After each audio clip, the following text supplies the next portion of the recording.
E nós já estamos no mês de outubro, mês 10. Parece que começou ontem o ano. E nós já estamos finalizando. Já estamos chegando aqui. Mês 11, vocês estão gritando mês 11. Eu falei, nossa, eles estão em pentecostais hoje aqui, hein? Eu falei, estão glorificando. Já estamos no mês 11, aí virou, eu já nem sabia. Já estamos no mês 11, quase na metade do mês 11 já, né? E eu falo no mês 10. Estamos a poucos dias do Natal. Você começa a chegar nos comércios, passar pelas ruas, chegar nas casas, já tem decoração de Natal já está sentindo já o cheiro do peru assando, cheiro da lentilha, a uva passa no arroz. E estamos finalizando o ano. E nós começamos o ano muito bem, com muito gás, com muita energia, com muita alegria, com muitos planos. Começamos o ano fazendo muitos projetos, colocando no papel tantas coisas que nós queremos realizar. E falamos, esse ano vai ser diferente. Esse ano vai fritar, eu vou fritar. E de repente nós começamos o ano com uma visão incrível. O ano do fervor. O ano de arder por Cristo. O ano de estar fervorosos na presença do Senhor. E falou, esse ano vai ser. Esse ano eu vou ser batizado com o Espírito Santo. Esse ano eu vou ter dons espirituais. Esse ano minha vida espiritual, minha vida financeira, minha vida familiar, minha saúde vai mudar. Porque foi isso que foi profetizado sobre as nossas vidas, quando foi liberada essa visão. E nós falamos, esse ano vai ser incrível.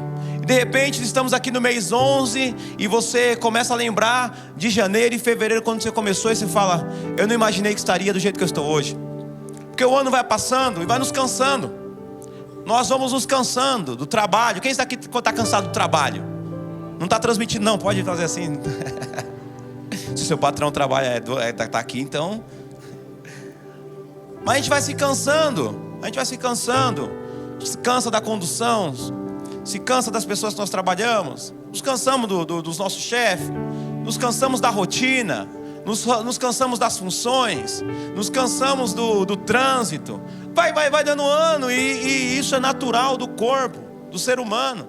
A rotina, a gente chega nessa fase já se arrastando. Já chega nessa fase falando, veja a hora de...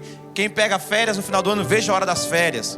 Quem pega as férias coletivas, aquele recesso ali no final do ano, não vejo a hora de chegar a semana entre o Natal e o Ano Novo para descansar. Então a gente já fala, veja a hora de virar o ano para um fôlego novo, né? Então nós estamos nessa fase que a gente vai sendo empurrado para o final do ano. Essa é a verdade, né? Algumas empresas, alguns locais agora de trabalho, o comércio, é a época que fica mais movimentado, tem mais trabalho, tem mais serviço, tem mais produção. E nessa época do ano, uma loucura, né? Muito cuidado aí, os irmãos, com essa época do final de ano, né? Muitos assaltos, muitos golpes. Então fiquem atentos a tudo isso. Mas aqui estamos nós nessa manhã. Você está aqui e você veio. E se você está aqui é porque o Senhor quer falar com você. Se você está aqui nessa manhã é porque você quer primeiro ouvir Deus. Porque o Senhor sempre quer falar conosco, não só aqui na igreja, mas se você veio aqui é porque o Senhor quer falar com você. E eu não tenho dúvida que Deus tem uma palavra direcionada a você nesta manhã. Então fique atento. E hoje eu quero finalizar a série do Fugir Não Vai Resolver, né? Primeira ministração, o Senhor tratou conosco sobre Elimeleque, uma fuga motivada pela falta de fé. Ele acreditava que Deus não podia prover a ele e a sua família no momento de fome e escassez, e ele fugiu. Na segunda ministração que nós tivemos na sexta-feira, Davi fugiu pelo medo. Às vezes o medo nos faz correr e corremos para longe de Deus. E hoje Deus tem uma palavra direcionada a cada um de nós. E hoje eu quero falar sobre Elias. Vou falar sobre Elias. Elias foi um profeta que ele aparece na metade do livro de 1 Reis, sem falar da sua descendência, sem falar de onde ele vem, sua história, simplesmente aparece ali no livro. Um profeta conhecido por ser o profeta do fogo ali, fez fogo descer do céu, um profeta muito abençoado, um profeta da qual nós nos inspiramos, uma história inspiradora. Foi um líder inspirador, foi um homem de Deus que inspira gerações até os dias de hoje. E aqui estamos nós para meditar um pouquinho sobre a palavra. E essa passagem aqui específica me recorda muito o meu início na Lírio. Cheguei na Lírio em 2006. Eu já era cristão, vim de outra igreja, era lá no Varginha, na verdade. E naquela época era o ano de sair da caverna. Então só ministrava sobre Elias. Quase todos os cultos eram ministrados sobre Elias. Mas nós não vamos falar sobre sair da caverna. Deus vai nos levar por um outro caminho. Eu quero dizer que em Tiago 5:17 diz que Elias era homem como nós. Isso me alegra o meu coração. Quando a palavra fala que Elias era humano, como eu e você, significa que ele estava sujeito aos mesmos sentimentos que nós temos, aos mesmos erros e falhas que nós temos, aos mesmos defeitos que nós temos. Passava por situações como nós passamos, mas a palavra diz que mesmo ele sendo humano como nós, ele realizou coisas grandiosas. Significa que nós também podemos realizar coisas grandiosas no Senhor e para o Senhor. É claro que a gente não pode querer usufruir do poder de Deus para benefício próprio. Os dons não servem para isso, a profecia não serve para isso, o poder do Espírito não é para isso. É claro que acabamos usufruindo daquilo que o Senhor tem para as nossas vidas como bênção. Mas eu quero dizer que Elias realizou coisas grandiosas, e a palavra diz que ele era humano como nós, e ele orava e não chovia, ele orava e chovia de novo, ele orava e fogo caía do céu, ele orava, ele falava e acontecia, e isso está disponível para nós também. Mas Elias era homem como nós e estava sujeito aos mesmos sentimentos. A Bíblia fala sobre coisas grandiosas que ele fez, mas também fala sobre a sua fase difícil. Então, se você está passando por sentimentos, você está passando por fases que não está muito legal, você não está muito bem, talvez o seu momento espiritual não é o melhor, talvez você começou bem, começou fritando, começou vindo para cima, e de repente você chega aqui nessa fase, se arrastando, triste, consigo mesmo. Eu quero dizer que Elias também passou por isso, mas ele teve uma virada na vida dele, e o dia da virada da sua vida está aqui. É hoje o dia que Deus vai fazer algo na sua vida. De repente você esteja fritando, talvez você esteja bem, talvez você esteja, uau, eu estou na melhor fase da minha vida. Glórias a Deus pela sua vida, glórias a Deus por isso. O que o Senhor vai falar para você é: permaneça assim. Permaneça com os olhos no Senhor. E se de repente em algum momento você se ver fraquejando também, lembre-se dessa palavra. E Elias, ele aparece no momento onde o reino de Israel estava passando por uma fase ruim, péssima. Um governante corrupto, idólatra, uma sociedade imoral, idólatra. Tudo que era errado acontecia naquele reinado. Foram feitas alianças com outros povos. Deus não estava se agradando, e até aquele momento da história, aquele rei que era Acabe era o pior rei de Israel. Fez tudo que era errado, corrompeu o povo. Na verdade, nós vemos muitas vezes que o Senhor dava ao povo um rei segundo o coração do povo. Então, quando o povo era idólatra, Deus colocava um rei idólatra lá. Em Oséias diz: tal povo, tal sacerdote. Assim como o povo é o sacerdote. Ou às vezes ao contrário, quando o povo estava buscando ao Senhor, estava se arrependido, buscando arrependimento, o Senhor colocava ali um líder segundo o seu coração, colocava um líder ali, um rei que estava ali pronto para servir ao Senhor, e o povo era abençoado.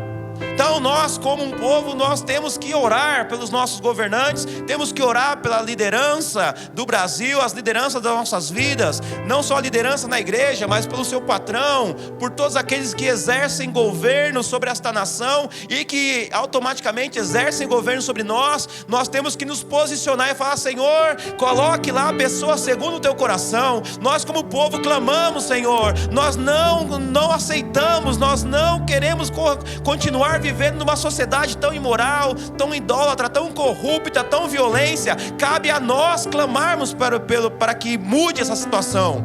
Quando o povo se volta ao Senhor, o Senhor vê o nosso arrependimento, Ele muda a situação. E Elias, ele se levanta nesse momento, e ele se levanta como um homem para ir contra o governo, contra o rei, contra uma sociedade, contra tudo aquilo. E ele fala: não vai chover, a partir de hoje, segundo a minha palavra, não vai chover mais. E ele lançou uma palavra sobre a nação, e ele não ficou de fora dessa palavra, ele sofreu as consequências dessa palavra, porque a chuva trouxe escassez. Isso significa que ele passou pela escassez também.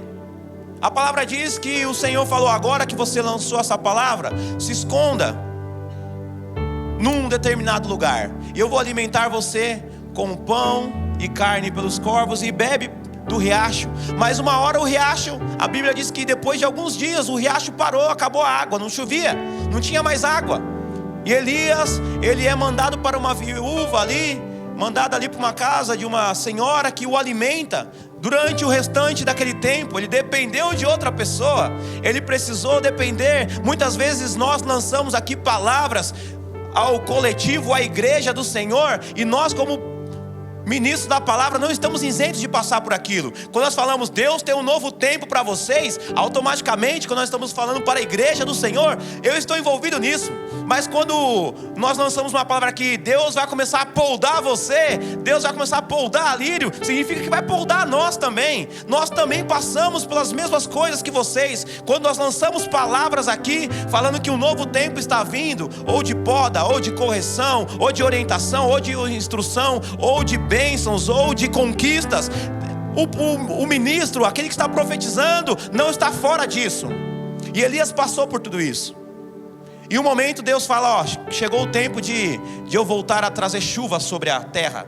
E ele volta ali ao rei, e ele encontra ali em Israel aquela sociedade corrupta, muitos falsos profetas, uma adoração a falsos deuses, que não estava acontecendo apenas por esses profetas, mas toda a nação. Estava uma corrupção geral. E ele vem ali e ele desafia aqueles profetas, e fogo cai do céu, e ele mata mais de 800 profetas. E uau, agora as coisas vão começar a caminhar para Elias. Agora as coisas vão começar a dar certo para Elias. E é nessa fase que eu quero ministrar, nesse momento.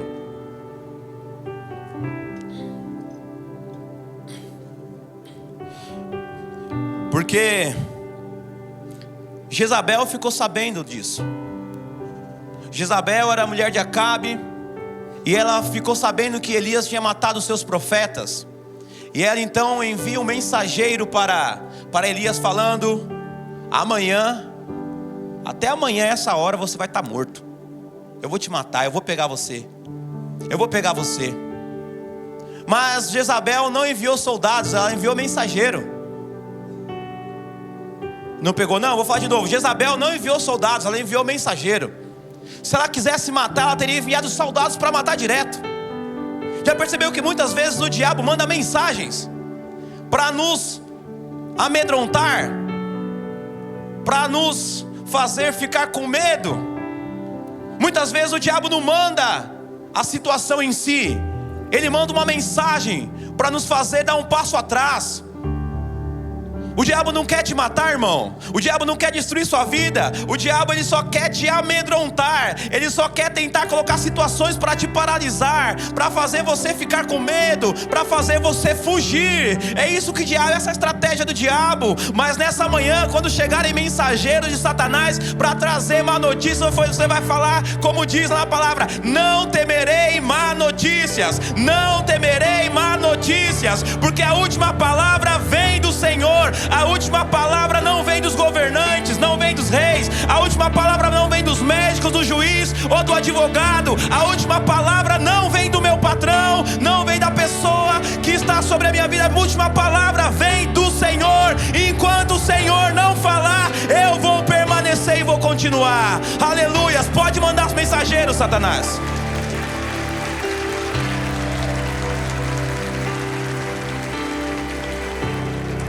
Pode mandar mensageiros.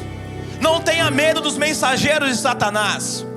São aquelas pessoas que na sua empresa vêm falar que não estão gostando do seu serviço, que não estão gostando da forma que você está conduzindo, o que você está fazendo. São aquelas pessoas, até familiares próximos, que vêm criticar você. São mensageiros de Satanás. E geralmente isso acontece após uma vitória.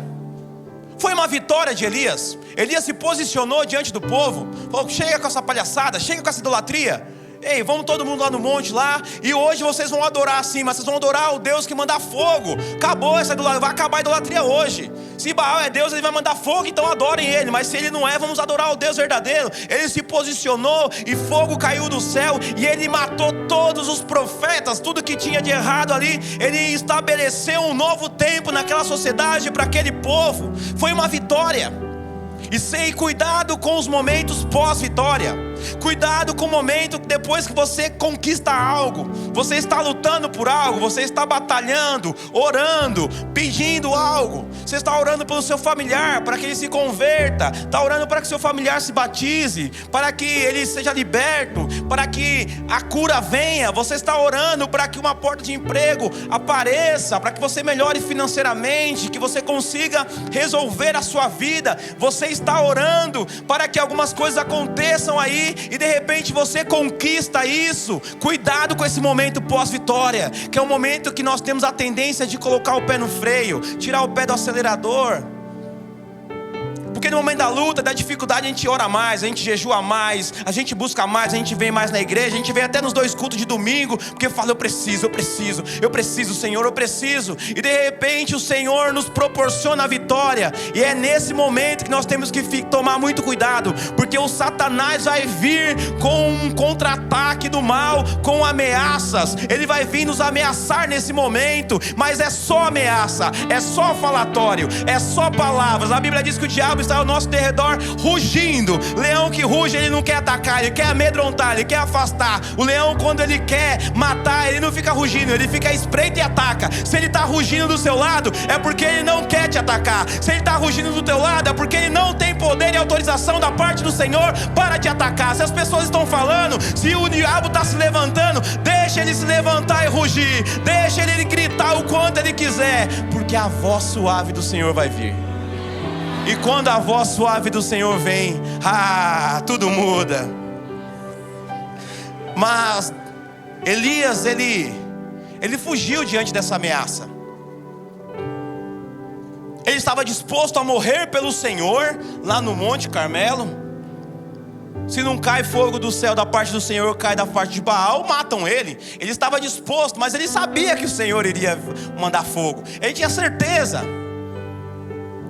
Ele estava disposto a morrer horas antes, e depois estava fugindo de Jezabel. Ele fugiu.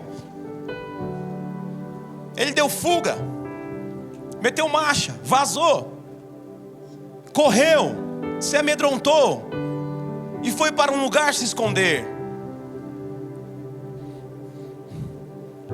Ele ficou fisicamente, espiritualmente e emocionalmente exausto, cansado, e se sentiu um fracasso.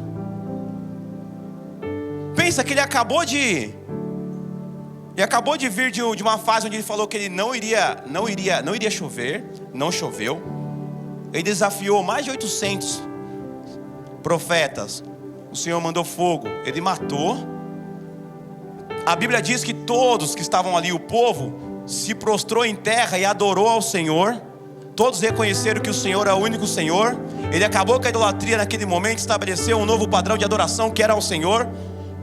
E ele volta frustrado e se sentindo um fracasso. Não é diferente. Ficou diferente aí, irmãos?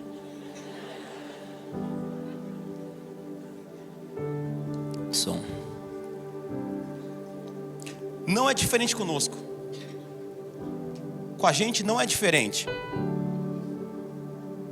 Muitas vezes Deus está abençoando. Deus está te abençoando, irmão. Ó, você aqui nessa manhã. Em outras épocas estaria voltando da balada. Em outras épocas estava preparando a bebedeira, comprando os limão para caipirinha. Outras épocas você estaria fazendo tudo que era errado. O som já estava alto na sua casa já. Em outras épocas você já estava fazendo tudo que é errado. Mas ó, você aqui nessa manhã, olha, você não é um fracassado não, irmão. Talvez as coisas não estejam como você quer, mas você está no lugar que você deveria estar, que é na presença do Senhor nessa manhã. Não se sinta um fracassado, não se sinta um vencido, não sinta que você está, estou me sentindo frustrado, fracassado, eu falhei. Ó, você aqui nessa manhã, falando, Senhor, fala comigo. E sabe o que é o melhor? É que são nesses momentos que nós podemos experimentar a compaixão, a graça e o amor do Senhor. Nós queremos ser alvo da graça do Senhor, nós queremos ser alvo do amor do Senhor, nós queremos ser alvo da compaixão do Senhor. E não existe momento melhor do que esse para poder ser alvo disso. É no momento que nos sentimos fracassados, que nos sentimos que frustramos, que nos sentimos mal diante do Senhor, que nós provamos da graça do Senhor. E Elias, foi nesse momento que ele provou da graça de Deus. Eu quero dizer para você hoje, eu quero lançar uma palavra sobre a sua vida. Essa vai ser a fase que você mais vai provar da graça, do amor e da bondade do Senhor. A partir de hoje você vai ver o que é viver da compaixão de Jesus. Você buscou compaixão de pessoas até hoje, reconhecimento, falsos amores, mas Deus está falando, vou derramar do meu amor e da minha graça como nunca antes na sua vida. Você mesmo acha que não merece, mas não é sobre merecimento, não é sobre você e seus pensamentos, é sobre Ele, e nós nunca vamos entender o amor dele. Aleluia, aleluia, aleluias. É nesse momento que o cansaço está gritando alto. Ele está exausto. Elias está exausto. Ele está exausto. Ele está cansado. Muita coisa aconteceu em pouco tempo. E o cansaço começa a falar alto. O cansaço começa a falar alto. E quando o cansaço fala alto, Deus fala suave. Quando o cansaço grita, Deus sussurra. Quando o diabo se esperneia, Deus fala bem mansinho. Não achei uma referência na Bíblia de Deus gritando. Sua voz é forte, sua voz é firme, é como o som de muitas águas, porque é poderosa. Mas Deus não grita. Deus não precisa gritar para ser ouvido. Deus não precisa gritar para ser entendido. Deus não precisa gritar para ter autoridade. Não, quem grita é autoritário, é autoritarismo. Quem tem autoridade fala baixo, que nem minha mãe. Minha mãe falava baixinho. Em casa a gente conversa. E ela era mentirosa, porque ela nunca conversou, ela só chegava em casa e batia. Ela ia falar, em casa a gente bate, mas em casa a gente conversa. A gente não ia conversar.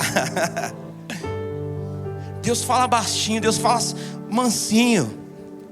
Quero ler com vocês em 1 Reis 19,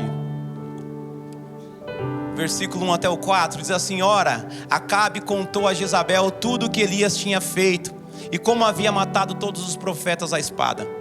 Por isso Jezabel mandou um mensageiro a Elias para dizer-lhe: que os deuses me castiguem com todo rigor, se amanhã a esta hora eu não fizer com a sua vida o que você fez com a deles. Talvez o diabo falou para alguns aqui, não vai passar dessa semana, não vai passar desse mês, não vai passar desse ano. Eu me lembro quando eu fui me batizar, um familiar meu falou: você não tem que se batizar não, você é muito novo, você tem 15 anos, isso é uma decisão muito séria, você está virando fanático, você está virando não sei o que de pastor, não sei o que. Eu não dou 5 anos para você sair da igreja. Para a glória de Deus, eu estou há 23 anos na presença do Senhor, e não existe uma fase melhor do que essa. Não existe outro lugar que eu queria estar, e eu não pretendo sair, eu não vou sair da presença do Senhor. Não importa se falaram, o que Elias não está percebendo é que falaram: amanhã eu vou te pegar, mas ainda não pegaram. Te ameaçaram: eu vou acabar com a sua família, eu vou acabar com o seu casamento, eu vou acabar com a sua saúde, eu vou acabar com as suas finanças. Mas foi só ameaça, aqui ainda está você. Aleluia. Versículo 3: Elias teve medo e fugiu para salvar a própria vida. Fuga. Quando chegou a Berseba de Judá, deixou seu servo e entrou no deserto, caminhando um dia.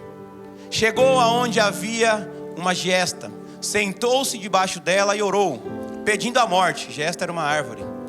Já tive o bastante. Olha o que ele orou: já tive o bastante, Senhor, tire a minha vida, não sou melhor que os meus antepassados. Deus é muito paciente, né? Se fosse Deus, eu falava: então por que você não ficou lá para Jezabel fazer o trabalho, se você quer perder a vida? Você não quer morrer? Fica lá que Jezabel faz o serviço, vem pedir para eu fazer. Nós reconhecemos aqui mais um padrão. Mais um padrão de fuga. Não orou para tomar uma decisão. Foi o padrão de Elimeleque. Elimeleque, se você não assistiu essa ministração, fugir não vai resolver. Depois você assiste lá, você que não assistiu ainda, está no YouTube da Lírio Parelheiros. Fala sobre Elimeleque que fugiu com sua família. Ele não orou falando: Senhor, eu posso ir? Davi, como nós fomos ministrados na sexta-feira, ele não orou para ir morar com os filisteus, ele simplesmente tomou a decisão. E Elias aqui também, ele não orou para fugir, ele simplesmente foi. Esse é um padrão de quem está no momento de fuga. Se a sua vida de oração está diminuindo, se você está orando menos ou nem orando para tomar decisões, cuidado, esse é um alerta de que você está indo para o lado da fuga, de tomar decisões sem orar. Muitas são as pessoas na igreja, muitas são as pessoas entre nós, ou muitos somos nós em alguns momentos, que temos que orar muito depois de algo que, se nós tivéssemos orado antes, não precisava depois. Ficou confuso, né? Tomamos decisões sem orar, e depois precisamos orar muito para resolver aquele problema que foi causado pela falta de oração. Esse é um padrão. E quando Elias decide orar, já no lugar de fuga, a oração dele basicamente tem 3 partes: estou muito cansado, me mata, porque eu fracassei. Basicamente é isso que Elias está falando para o Senhor. A oração que ele faz ainda é essa: eu estou muito cansado, me mata, porque eu fracassei. Lá em Jeremias 12, no versículo 5, na verdade desde do versículo 1, Jeremias começa a fazer queixas para Deus. Jeremias começa a se queixar: Senhor, olha os ímpios. Os ímpios florescem, eles prosperam, tudo que eles fazem dá certo, onde eles colocam as mãos prosperam, eles não têm doença, eles não ficam tristes, eles só prosperam. E o justo, o que acontece com o justo, Senhor? O justo só se lasca, é basicamente isso que ele está falando, só se dá mal. Eu aqui, o que está acontecendo, Senhor? E nesse momento em onde Jeremias está ali expressando a sua indignação com Deus, porque o justo aparentemente está melhor do que o ímpio, está aparentemente melhor que o justo, Deus fala o seguinte para Jeremias: Jeremias, se você cansou correndo com homens, como você vai competir com cavalos? Se você escorrega e tropeça em terreno plano, como eu vou colocar você para correr nos matagais? O que o Senhor está falando: se você está cansando no natural, como eu vou colocar você para correr no sobrenatural? Muitas vezes nós nos cansamos das coisas naturais, muitas vezes o que está nos cansando é a rotina do trabalho, da família, da casa, dos compromissos que nós assumimos, dos cursos, das escolas, das faculdades. Colocamos tantas coisas nas nossas vidas e isso vai nos cansando, e isso são coisas naturais. Se as coisas naturais estão te cansando, o Senhor está falando: como eu vou colocar você no nível acima para correr com cavalos, se o homem te cansa? Mas a partir de hoje, o natural não vai mais te cansar. A partir de hoje, você vai correr no natural, e você vai correr contra os cavalos e vai vencer os cavalos. Você vai correr no espiritual e nada vai te cansar. Aleluia, aleluia.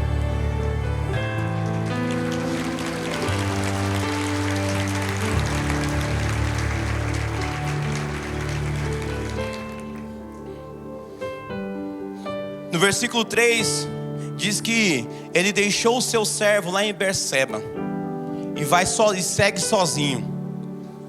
O cansaço faz que a gente se isole. O cansaço faz que a gente se isole. Nós queremos nos isolar. Ele deixou todo aquele povo que ele reconverteu ali, né? Reconciliou eles com o Senhor no Monte Carmelo. Tinha muita gente ali, todo o povo ali. Ele deixou o seu servo, fiel escudeiro, um servo fiel, não tem o nome dele, mas era um servo fiel de Elias. Ele deixa ali em um lugar e segue sozinho, ele se isola. Ele vai num lugar para ficar sozinho. E essa é outra estratégia de Satanás. Ele quer nos isolar, quer fazer você se afastar, quer tirar você dos lugares. É isso que Ele quer mesmo. Ele quer tirar você das equipes, você que serve. Ele quer tirar você da igreja, do culto. É muito engraçado que nós chegamos na Lírio e a gente senta mais para trás. E daí aos pouquinhos a gente vai sentando mais para frente. Mais para frente. Mais para frente. E quando a pessoa começa a esfriar, ela volta a sentar mais para trás. Mais para trás. Mais para trás. Porque ela chega depois do culto. Ela quer chegar e não falar com ninguém. Quer ir embora, não quer falar com ninguém. Quer se isolar. Bloqueia as pessoas. Não responde os irmãos. Isolamento não é a melhor decisão. O pastor sempre fala aqui que se você pegar uma brasa da churrasqueira e tirar e colocar ela de lado, ela vai esfriar. É isso que Satanás quer fazer com você. Talvez você está se isolando. Talvez você está se isolando nesse momento. Você está ficando sozinho. Isolamento é sinal de que você está indo para longe do propósito de Deus. Deus não nos chamou para nos isolarmos. Muito pelo contrário, Deus nos chamou para vivermos juntos. Não para viver num lugar fechado. Não, Deus nos chamou para ser igreja. Igreja é sair. É sair daqui e ser bênção em outros lugares. Não se isola, meu irmão. Não se isola. É o momento de pedir ajuda. É o momento de pedir oração. É o momento de falar: estou fraco, estou cansado, me ajuda. Ora comigo, fica comigo, me ajuda a caminhar, me ajuda a dar alguns passos. A Bíblia diz: se o teu amigo, se alguém te pedir para andar uma milha, anda com ele 2. Se você falar para nós: anda comigo uma milha, a gente vai andar 2 com você, vai andar 4. Mas a gente não vai deixar ninguém para trás. A gente não deixa ninguém para trás. Mas não fique para trás por experiência própria, por vontade própria, porque você quer. Se isolar não vai resolver o seu problema, vai piorar. Você se isolando do corpo de Cristo, você vai ficando fraco, vai orando menos, vai tendo menos comunhão, vai compartilhando menos da presença do Senhor, até não estar mais. Ou pior, ficar morno. Tá aqui, mas não tá. Vem, mas não tá. Vem, mas não adora, não ora, não recebe a palavra, volta do mesmo jeito. É isso que o diabo quer. Mas o isolamento acaba hoje. Hoje acaba o dia de se isolar. Hoje acaba o dia do isolamento. Se você se isolou até hoje, Deus está falando: volta, filho, volta. Existem muitas pessoas que querem você. Você não está sozinho. Você não é o único. Tem muita gente passando por dificuldades. Tem muita gente sendo também afrontada. A gente está na luta. A gente está na batalha. A gente está na guerra. A gente também paga boleto. A gente também recebe notícias ruins. A gente também recebe diagnósticos ruins. A gente também tem ameaça de ficar desempregado a qualquer momento. Mas a gente continua caminhando junto. A gente não se isola. A gente não fica se autoflagelando. A gente não se sente um fracassado. Porque naquele que espera no Senhor, renova suas forças. É um tempo de ir buscar a Ele. Vinde a mim todos que estão cansados e sobrecarregados, e eu vos aliviarei. É um dia de voltar para o Senhor. Aleluias.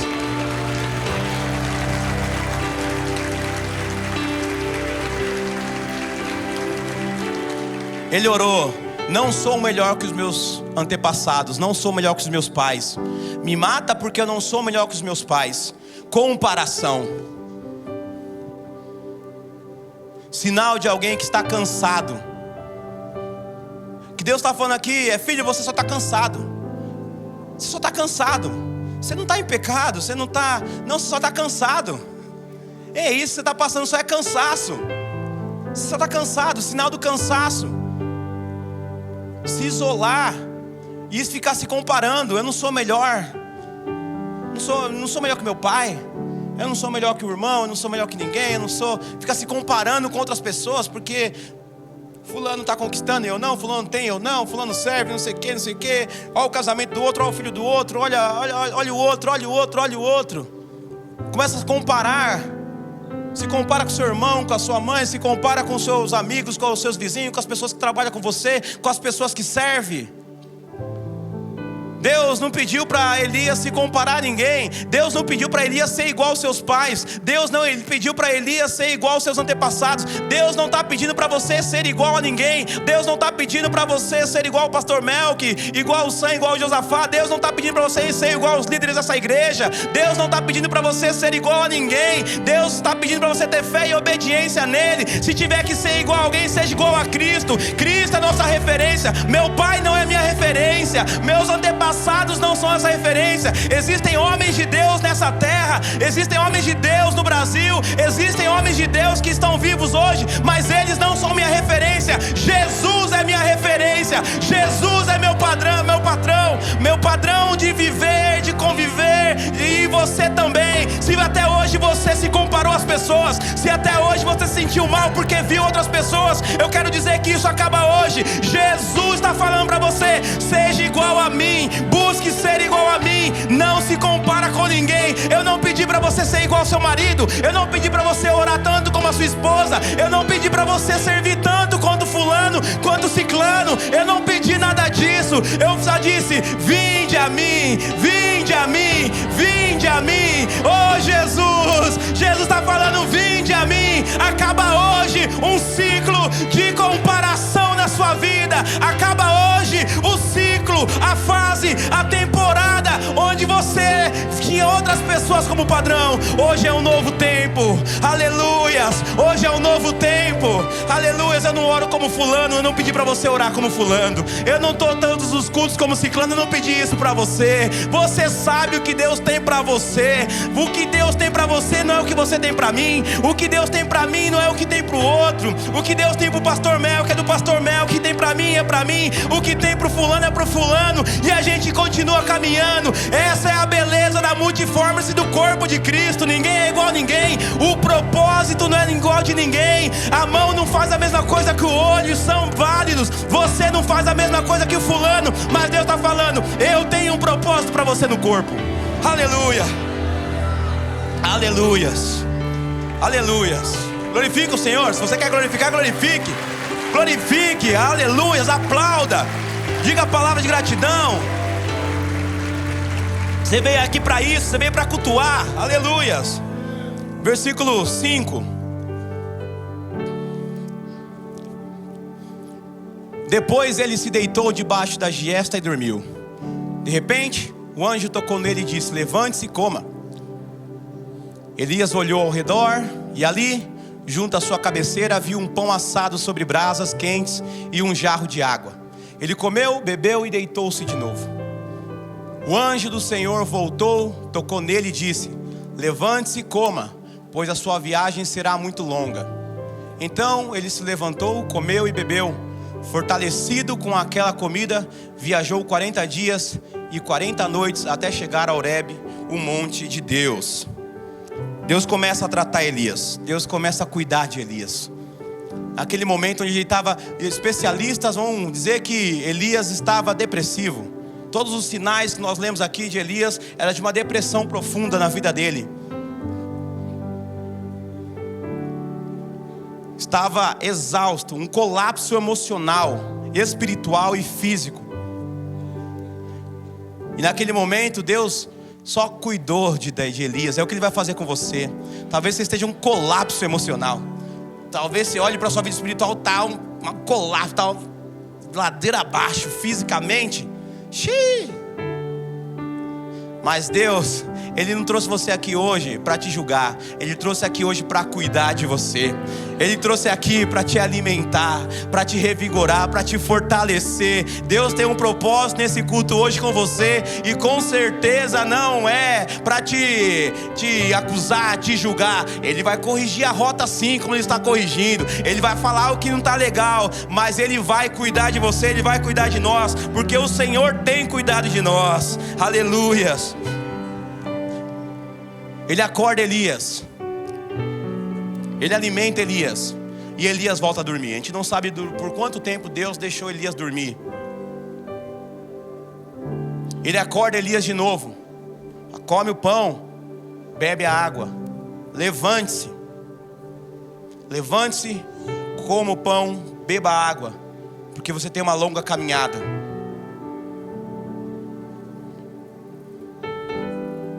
Jesus é nosso pão. Jesus é nosso pão. Jesus disse: eu sou o pão da vida. Eu sou o pão vivo que desceu do céu. Aquele que comer de mim nunca mais terá fome. Aquele que comer de mim viverá para sempre. Você está querendo a morte?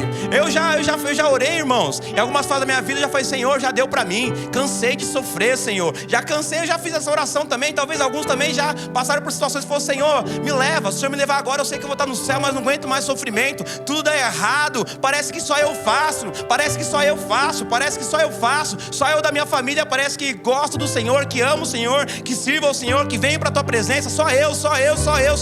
Então me leva, Senhor, me leva, Senhor. Mas o Senhor está falando: aquele que crê em mim viverá para sempre. Não nessa terra, um dia nós vamos partir, mas com a certeza de viver para sempre com o Senhor. Hoje é dia de comer de Jesus. O que você precisa é de Jesus. Deus combate aquela depressão de Elias com o pão vivo, que é o próprio Senhor. O que nós precisamos de Jesus. Jesus é suficiente. Nós já recebemos essa palavra. Jesus, Ele é suficiente. Você não precisa de Jesus e mais 10 mil. Você não precisa de Jesus e um coração novo. Você não precisa de Jesus e um carro e uma casa nova. Você só precisa de Jesus. Você só precisa de Jesus. Você só precisa da vida dele em você. Você só precisa. O que é ter Jesus? É ter a vida dele, é ter a alegria dele, é ter a paz dele, é ter a comunhão com ele, é ter a palavra dele, é ter o abraço dele. Seus pais não te abraçam, mas Jesus te abraça. Seus pais não dizem palavras para você, mas Jesus está falando: ei, filho amado, coma de mim, coma de mim. O Jesus é nosso pão. É um tempo de se alimentar de Jesus, buscar Jesus, querer Jesus. Fala: Jesus, eu quero o Senhor. Anda comigo, Senhor. Vamos trabalhar comigo, fica comigo. Me ensina, me inspira, me corrige, me exorta, me abraça, mas fica comigo, Jesus. Jesus é nosso pão. Depois que conheci Jesus, eu não quero mais nada. Eu não quero mais nada. Às vezes falta alimento, às vezes falta sim, falta o recurso, às vezes falta saúde, mas nunca faltou Jesus na minha vida. Desde quando eu decidi caminhar com Ele, teve dias que eu tive que trabalhar andando porque não tinha o dinheiro da condução. Teve dias que eu tive que dormir com fome porque não tinha o recurso. Teve dias que eu não paguei conta porque não tinha o dinheiro. Teve dias que eu fiquei mal porque não tinha saúde, mas Jesus estava lá. Aleluia! Jesus vai estar com você para sempre. Aleluias! Aleluia!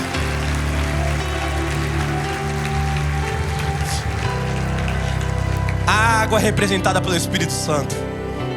A Bíblia retrata o Espírito Santo como a água. Aquele que crê em mim, do seu interior fluirão. Diz isso em João 7,38. Quem crer em mim, como diz a Escritura, do seu interior fluirão rios de água viva. E João explica: Jesus estava se referindo ao Espírito que mais tarde receberiam os que nele crescem. Até então, Jesus não havia sido glorificado, mas o Espírito já está entre nós. O presbítero Josafá aqui ministrou o Espírito Santo sobre as nossas vidas. Hoje é um dia de ter um pouquinho mais do Espírito Santo. Hoje é um dia de ter um pouquinho mais do Espírito Santo. Aquele que crê em mim fluirão. Vai fluir do seu interior. Você está cansado, mas vai começar a fluir. Vai começar a fluir. Vai começar a fluir. Busca o Espírito Santo. Busca o Espírito Santo. Ah, Espírito Santo. Ah, Espírito Santo, fica à vontade. O Espírito Santo não é uma força. Ele não é uma presença. Ele se faz presente, você sente Ele, mas Ele não é uma presença. O Espírito Santo não é uma emoção, não é arrepio. Ele é real. Ele é Deus. Ele é o Deus que habita dentro de nós. Ele é quem nos dá força para continuar. Ele é quem nos faz olhar para o lugar certo no momento da tempestade. É Ele quem nos aponta o caminho quando tudo está ruim. É Ele quem está lá nos nossos dias mais solitários e tristes.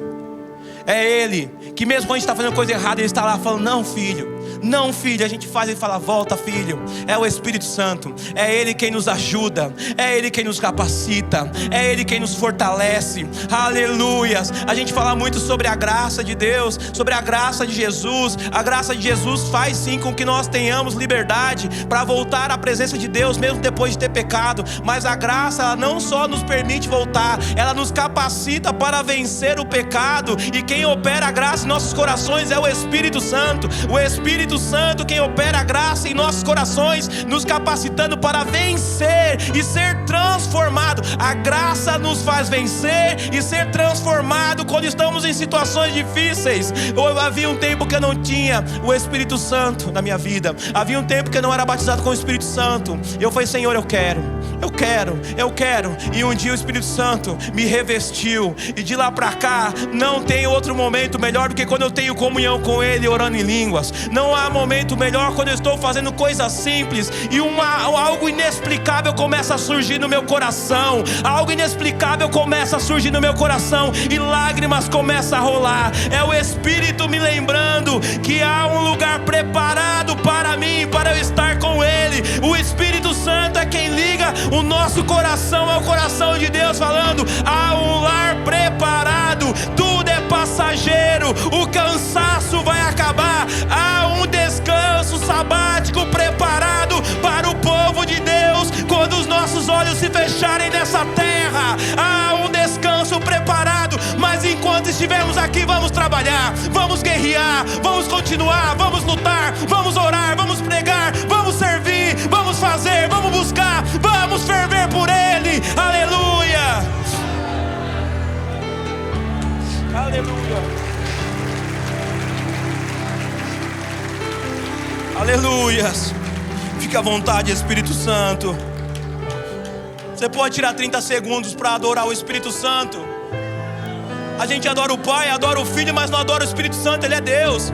A gente louva o Pai, louva o Filho, mas não louva o Espírito Santo. Ele é Deus. Ah, Espírito Santo.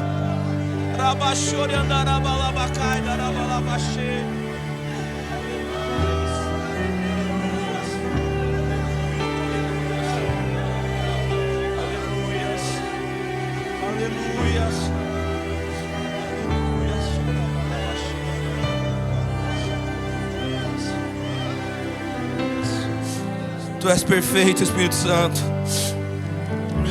Faltam 53 dias para o ano acabar. 53 dias e contando. Coloca o versículo 8 para mim, por favor.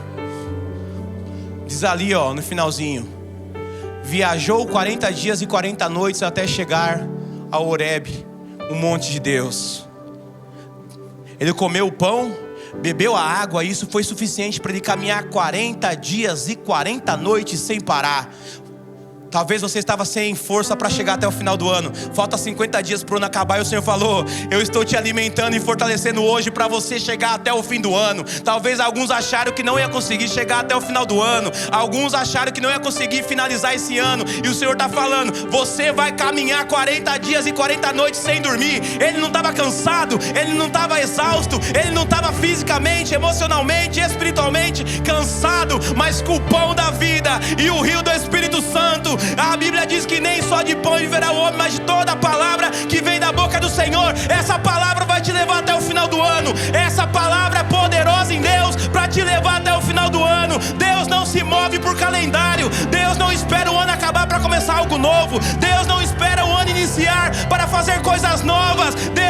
Ele não está limitado a tempo, calendário, relógio. Ele é eterno, Ele é eterno. Ele está falando: estou te capacitando. Você vai caminhar 40 dias e 40 noites sem parar, sem parar. Vai voltar a orar, vai voltar a jejuar, vai voltar a buscar, vai voltar a servir, vai voltar a estar aqui na quarta-feira, vai voltar a ferver para o Senhor, vai voltar a falar do Senhor na sua escola, no seu emprego, vai voltar a convidar, vai voltar a interceder, vai voltar a orar por pessoas na rua, no ônibus, no trabalho. Vai voltar 40 dias. Recebe vida de Deus, Lírio. Recebe vida de Deus. Recebe vida de Deus. Recebe um ânimo novo. Deixa o Espírito Santo te abraçar. Deixa o Espírito Santo te renovar. Deixa o Espírito Santo. Deixa o Espírito Santo. Aleluias.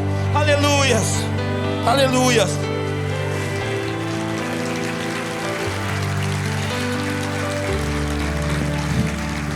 Aleluia.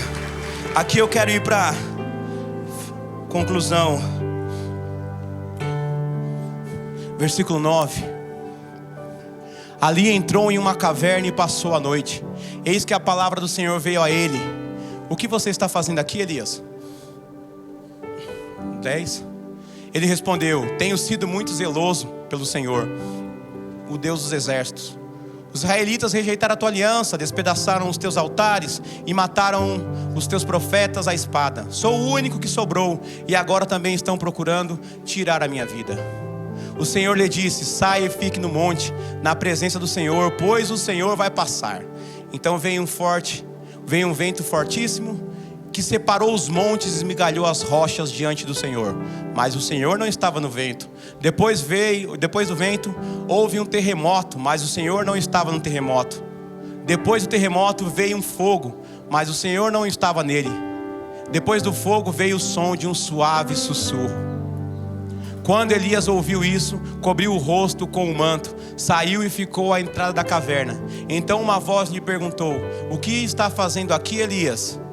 Ele respondeu: tenho sido muito zeloso. Repetiu o mesmo discurso: Senhor, e o Deus dos exércitos, os israelitas rejeitaram a tua aliança, despedaçaram os teus altares e mataram os teus profetas à espada. Eu sou o único que sobrou e agora também estão procurando tirar minha vida. Que cansativo, Elias. O Senhor lhe disse: volte pelo caminho por onde veio e vá para o deserto de Damasco. Quando o cansaço grita, quando o cansaço fala alto, Deus fala suave. Deus fala suave. Deus está falando suave para você aqui hoje. O que você está fazendo aí? O que você está fazendo aí? Aí não é lugar. Aí não é lugar de homem de Deus. Aí não é lugar de mulher de Deus. Aí não é lugar para o meu filho. Aí não é o lugar que eu escolhi para você. Aqui não é o lugar. O que você está fazendo aí? O que você está fazendo aí, filho? O que você está fazendo aí, filha? O que você está fazendo nesse lugar? Não era esse o propósito. Não era esse o combinado. Não era isso. Está a hora de voltar para o secreto. Elias aqui estava no secreto. Está na hora de voltar para o secreto. O monte de Deus para nós é aquele lugar de oração, onde só você e Deus. É nesse lugar que o Senhor vai te dar os novos planos e novas estratégias. Talvez você esteja confuso. Talvez você fugiu por conta do cansaço. Talvez o cansaço está impedindo você de ver o que fazer. É no secreto. Está na hora de voltar a orar. Está na hora de voltar a orar. Está na hora de voltar a ter diálogo com o Senhor. Está na hora de voltar a ouvir a suave voz de Deus, quando todos os outros sons são silenciados. Silencia a voz do diabo. Silencia o cansaço. Você só está cansado, mas para de ouvir o cansaço. O Senhor está falando: volta. Eu já te revesti. Eu já te demonstrei compaixão e graça. Agora está na hora de você voltar a servir. Está na hora de você voltar ao propósito. Volte pelo mesmo caminho que você veio, Elias. Eu não mandei você vir. Eu não mandei você ir por esse caminho. Você foi. Agora volte. Eu já te revesti. Já te dei a força, o ânimo, a alegria, a autoridade para isso. Você já está recebendo essa autoridade agora. Volte pelo caminho. Você que não servia, volte a servir. Você que estava longe, volte para perto. Você que não estava jejuando, volte a jejuar. Você que não estava lendo a palavra, volte a ler. Você que não orava, volte a orar. Você que não estava mais ardendo, volta a arder pelo Senhor. Volta a ferver de amor pelo Senhor. Talvez você começou fervendo. Esse ano eu vou ferver, mas está chegando agora cansado, está chegando agora abatido, está chegando agora arrastado. O Senhor está falando: volte pelo mesmo caminho, que eu tenho trabalho para você. Eu tenho tarefas para você. Eu tenho muito para fazer na sua vida. Ainda não acabou. Ainda não é o fim. Ainda não é o fim. Deus está sussurrando: vamos, filho. Vamos, filho. Vamos, filho. Sai da agitação. Sai da agitação dos falatórios da sua família, do seu emprego. Sai da agitação. Sai da agitação do falatório de Satanás. Silencia essas vozes e volta para o caminho do Senhor. Eu quero te convidar a ficar em pé.